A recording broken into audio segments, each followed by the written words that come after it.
Les amis, bonjour, j'espère que vous allez bien. On se retrouve pour le débrief du match entre le Betis et le Real de Madrid. Le Real de Madrid aujourd'hui qui a fait un faux pas en faisant 1-1 face au Betis. Ils ont dominé, ils ont pas dominé. Ils se sont fait dominer durant tout le match, oui, parce que Madrid aujourd'hui s'est fait dominer durant tout le match. On se disait que non, ils allaient gagner grâce au but de Vinicius dès la 33e minute, 30e minute là. Je me disais qu'ils allaient tenir jusqu'au bout. Ils ont tenu. C'est à la 93e minute plus 50 secondes. Il restait à peine 8 secondes ou 10 secondes qu'ils partent encaisser le but de l'égalisation. But qu'ils encaissent lorsque Kamavinga est placé debout en train d'observer le joueur de Betis tirer le ballon. En tant que Barcelonais, la situation de Madrid aujourd'hui est très critique. Ça me rappelle les souvenirs, ça me rappelle les flashbacks, j'ai les flashbacks de notre situation quand on jouait avec les Minguesa et autres. C'est grave. Madrid aujourd'hui, avec le match nul, il se retrouve à 11 points d'écart avec le Barça. Donc si Barcelone gagne, ils ont 11 points d'avance sur Madrid. Si je fais bien les calculs, et autant vous dire, la Liga est finie. Avant le classique, même la Liga est finie. Parce que si Madrid perd le prochain match, Barcelone gagne, Barcelone est champion d'Espagne. 11 points d'écart, même si c'est quel genre de miracle, avec 6 matchs ou 5 matchs qui restent. Saison blanche pour Madrid. Saison blanche pour Madrid. On va commencer étape par étape. Défensivement, j'ai trouvé Houssen, Rudiger abordable. Parce qu'ils ont tenu jusqu'à la fin. C'est à la sortie de Houssen lorsqu'on met à là-bas. Ah. C'est ce genre de match, il ne faut pas mettre des gars qui n'ont plus l'habitude de jouer. Alaba lui sort de l'infirmerie.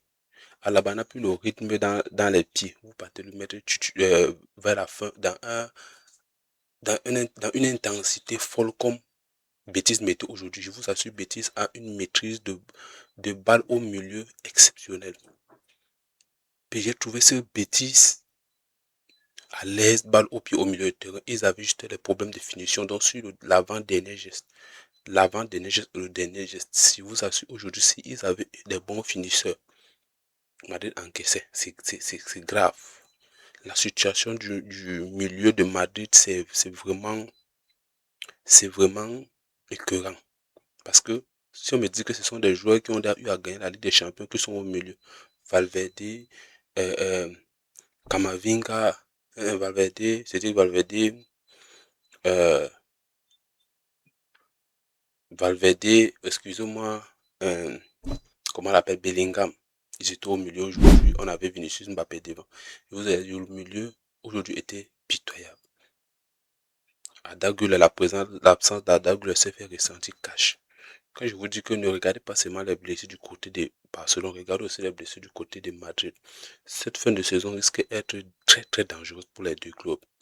Parce qu'il y a des joueurs clés qu'il ne faut pas bouger dans une équipe comme Adagula. Adagula est devenu un indispensable actuellement à Madrid. Et lorsque il se blesse, Madrid se retrouve dans des mauvaises positions.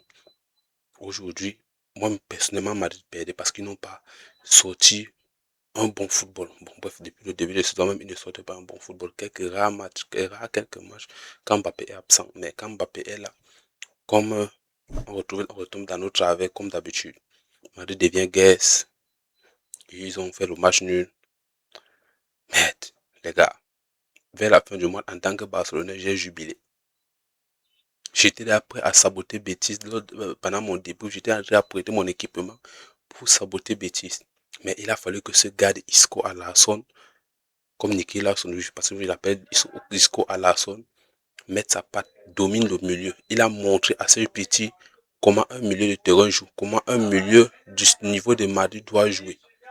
C'était cash. Il pivotait, il distribuait le jeu. Le milieu de Madrid n'a carrément pas existé. Je vous assure, Madrid aujourd'hui ne méritait pas de gagner le match. Vu leur façon de jouer aujourd'hui, il ne méritait totalement pas. Le match nul était totalement mérité de la part de Betis. Mais Betis même méritait de gagner ce match si ils avaient juste des bons finisseurs.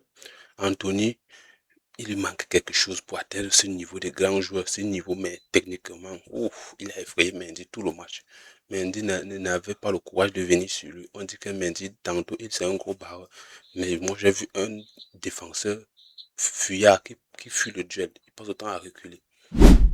Vous partez me mettre à là-bas. Alaba est venu tuer le match. Kamavinga est venu tuer le match. Ils ont observé, ils ont laissé Betis égaliser. Donc les gars, heureusement que la saison se termine. Madrid doit faire les recrutements. Avec la défaite de Madrid aujourd'hui, Barcelone a l'avance de 11 pour en cas de victoire. Donc c'était tout pour moi pour ce débrief. Pensez à vous abonner, liker, ça aide au référencement sur ce.